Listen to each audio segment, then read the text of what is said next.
And greetings everybody, and welcome to another JeSter Reviews.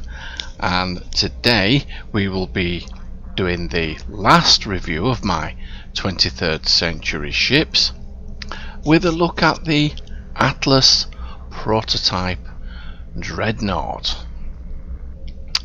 And I have to say that this is one of my favourite ships. Indeed, it was my top ranking ship in my fleet until I got the Constitution Temporal Flight Deck Carrier, and that just pipped it to the post. But this is absolutely one of my favourite ships, and it was one of the ships that I flew for the longest time while playing Star Trek Online, as I say, just before I got the flight deck carrier. Anyhow, let's have a quick look at her. And I never get tired of looking at this design, absolutely never. And I love the fact that she has these two lots of nacelles stuck together.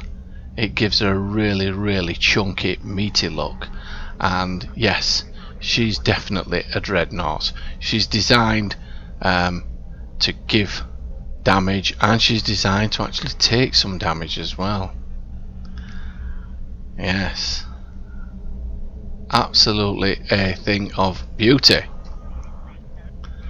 and a well designed ship to boot.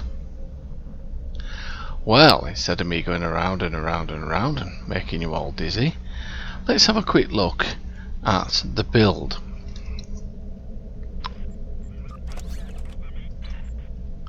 So this is a 5 weapons to the front and 3 weapons to the rear build. I am running 3 Advanced Fleet Anti-Proton Beam Arrays on the front. I am running an Advanced Radiant Quantum Torpedo with the Advanced Radiant Anti-Proton Beam Array, and that's part of a 2-piece set. The 2-piece set gives me a plus 19 starship hull capacity, increases starship maximum hit points, plus 25% temporary hit point bonus to radiant weapon procs. Cool. I'm also running the deflector, impulse, warp core and shields from the Discovery set, which is in Reputations. In the rear we have another Advanced Fleet Anti-Proton Beam Array. I'm running an omnidirectional Anti-Proton Beam Array, and I'm running the Nukara Webmine Launcher Mark 15, very rare. The devices: red matter capacitor, beacon of KLS, and the Kobayashi Maru transponder. Engineering consoles: I'm running the bio-neural infusion circuits, which actually gives me 26.2 critical severity. That's where I've got this for, to be honest with you. The Trellium deplating, which is plus 17.5 volt damage resistance rating and 26.2 starship hull capacity. The universal aligned anti-proton shielding console, which is giving me 17.1% anti-proton damage and 17.1 starship shield capacity. The universal assimilated module, which is giving me 1.2 critical chance and 12.1 critical severity, plus 5 weapon power settings, plus 6.7 starship damage control, plus 30.1 starship control expertise. I'm running the universal domino. Now yes, that's giving me a plus 15% phaser damage, but I'm only interested in the accuracy rating, which is giving me plus 20. The console that comes with this ship is the universal dynamic power redistributor module, and this is one of the must-have consoles in the game. You acquire the Atlas, well, I acquired it from an Infinity Lockbox. The universal dynamic power redistributor module is a must-have for your builds. I'm also using the M6 computer, and that's giving me a plus 15% bonus hull damage and a plus 25% cooldown reduction on tactical bridge officer abilities, with a 20% firing cycle haste for all weapons for 15 seconds, plus 30 accuracy rating for 15 seconds, plus 30 defense rating for 15 seconds. So that's quite cool actually. I wonder if we activate that now, what will this shoot up? Let's have a look. Yes, so I can actually get my accuracy rating up to 97.5 for 15 seconds. That's cool, isn't it? My, right. The Universal Hostile Acquisitions Console, that's given me a plus 30 accuracy rating and a plus 30 Starship Control expertise. What if it it won't let me do that, but never mind. I'm also getting this is the tachyokinetic converter, and this is giving me plus 29.5 Starship Control expertise, 39.4 flight turn rate, 1.3% critical chance, and a 13.1 critical severity. Moving on to the Tactical Locker Custom Fire Controls console, and that's giving me a 3.9 critical chance, a 7.9 weapon power setting, and 157.5 Starship Shield penetration. I'm also running the Universal Nucara Particle Converter, which is part of the two-piece set with the Nucara Webmine Launcher. Let's have a look at the details. For the two-piece set, we are getting a 9.5% anti-proton damage. If we were in Tetrians, we'd get a 9.5 Tetrian damage, but this is going to help us. 9.5 anti-proton damage, plus 19 Starship Drain expertise, improves energy and shield drain resistance to same. And finally, we have some hangar shuttles. These are advanced class F shuttles. When my fleet gets to the appropriate tier, I'll get some fleet shuttles from my fleet store, but for now I've spent a little bit of dilithium to get some advanced class F shuttles, and these are armed with phaser beam arrays, photon torpedo launcher, emergency powered shields 2 and beam overload 1. So looking at the statistics, the hull is 149,673. The shields are 25,004. The resists are in a healthy place, mid 40s. Kinetic resist 37.7%. Physical resist 36.3%. Even radiation resist is quite high compared to some of my builds. The accuracy rating is 67.5. and when I hit the advanced tactical computer, this console, the M6, I can push this up to 97.5%. Critical chance 28.7%. That's well above my 20% figure. And critical severity 170.2%. And that for me is I'm quite happy with that. The Masteries Tier 1 increased hull regeneration, regenerates 1870.9 hull every 3 seconds in space. Tier 2 plus 25 energy damage resistance rating, plus 25 radiation damage resistance rating. That's enhanced hull plating.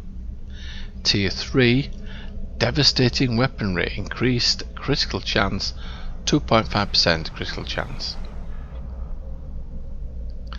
increase maximum hull HP plus 10% hull hit points. And finally, the Sif Shunt hull healing buff abilities grant plus all power when at 100% HP. When at 100% hull strength, self plus 3.3 all power levels for 15 seconds, stacks up to 3 times. Stations. We have a Lieutenant Universal Station, which I've turned into a tactical station. We have a Lieutenant Commander Temporal Ops Station, which again I'm using more or less as tactical. We have a Commander Engineering Station,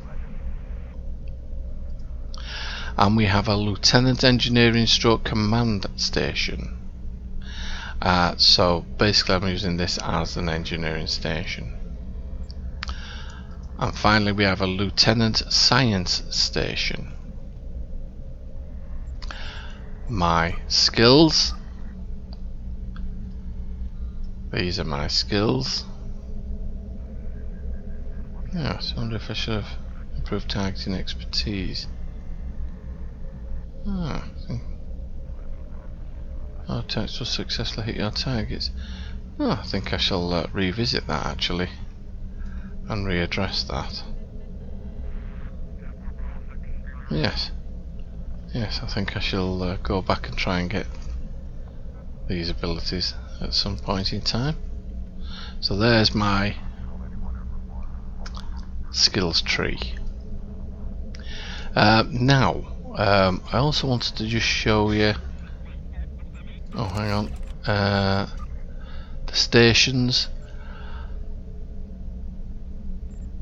I have 2 Romulan characters here. Where are we? Here we are.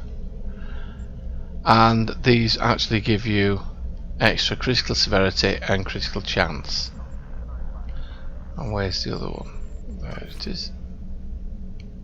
And these you can get from your Romulan fleet embassy. And that will greatly improve your critical chance and critical severity. Now these aren't cheap, so just go steady. Yeah. Yeah, they can take quite a lot of dilithium, but you know they are worth it to improve your build. Okay, so I just wanted to show you my active space duty officers.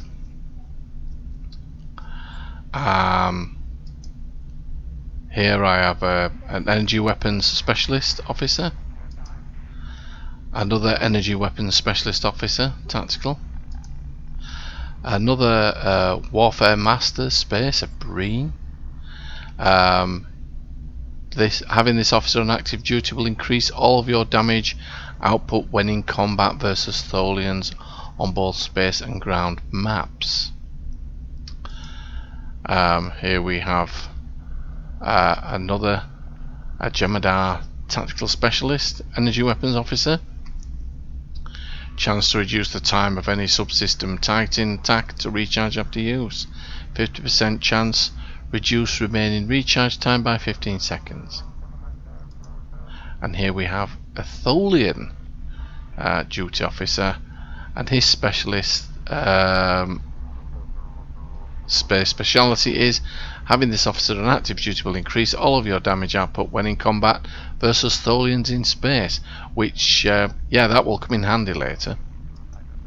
And here we have a projectile specialist, and chance to reduce the time for mines to recharge after use, so they'll come in really handy with my Nukara mines.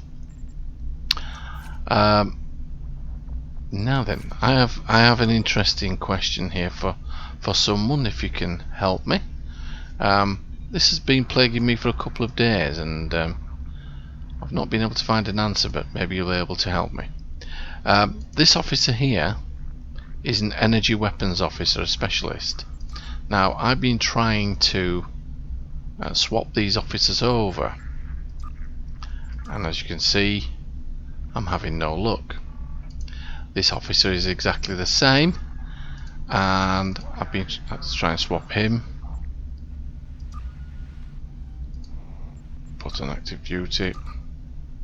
No, he won't. They won't move. Try as I might to move them, I can't get these two duty officers in place. Now I have removed some of these and tried to put them in these slots, but yeah, they won't move.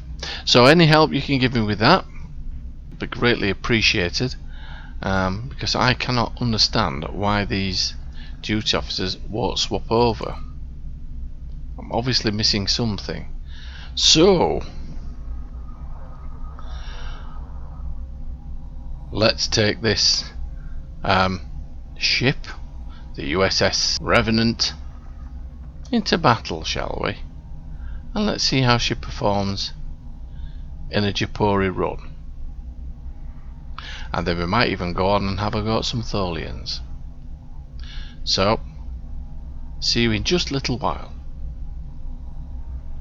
So here we are on a Japori run. So let's just see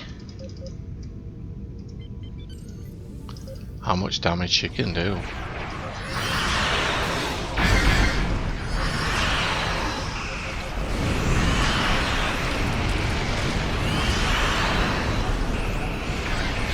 Yes, you can straight away see the difference from last night's tier 1 ship. I think it took us about 3 turns to take that ship out, but this is clearly meaning business.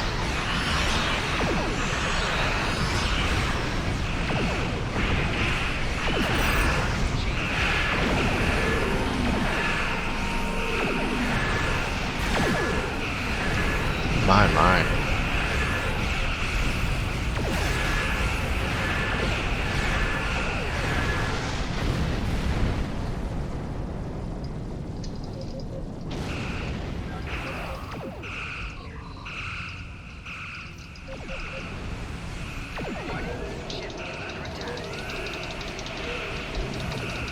Just take all these items.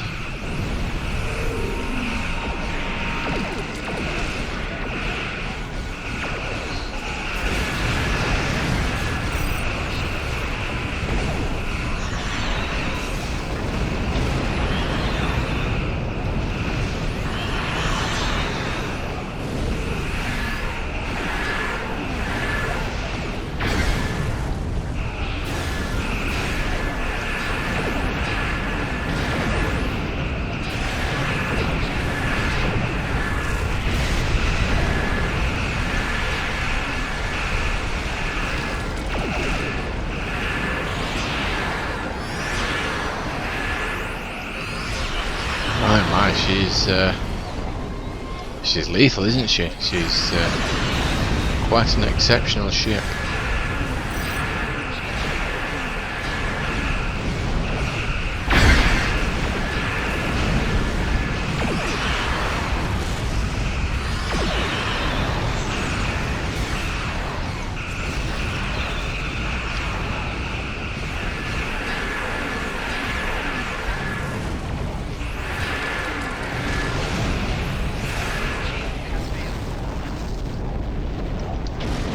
Wow.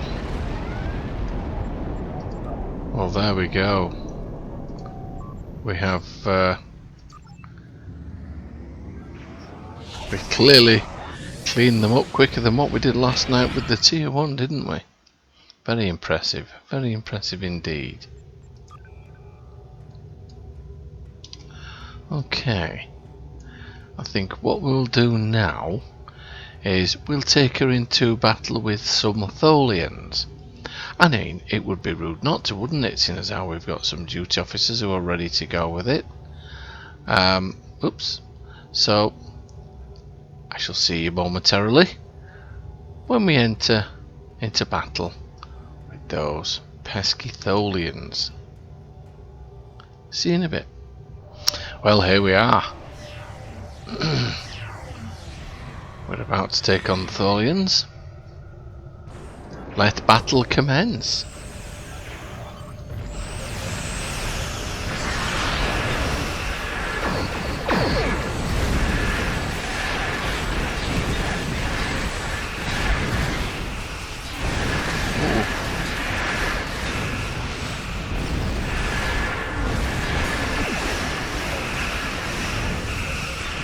I always find these Tholians quite difficult to deal with, to be honest with you.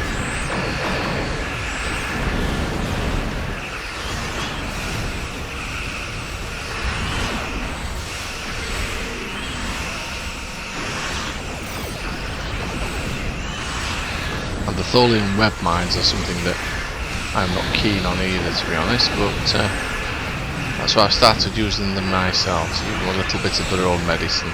There you go, I'm stuck in one already.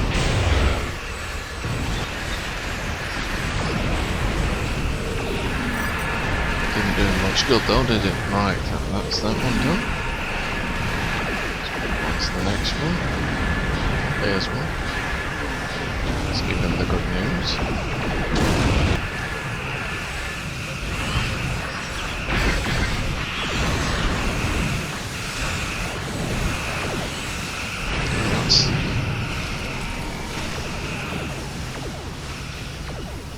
That really did do some damage there.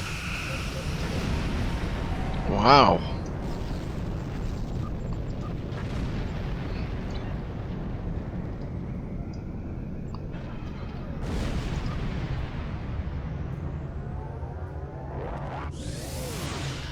And there you have it. I think that's a fitting way to end my 23rd century ship review with the USS Revenant, the Atlas prototype Dreadnought T6. I hope at some point in time you will be able to acquire this ship. As I say, I got this from an Infinity lockbox. I think you get better chances with the Infinity boxes, to be honest with you, than the other ones. So I was actually lucky enough to win 2 of these. This one many years ago, and the second one only a few months ago, which I've got on a lesser character. But there you go. So until next time, please keep safe in these uncertain times, and I hope to see you again. And if you haven't already subscribed, please subscribe to catch further content. So until next time, this is JeSter signing off.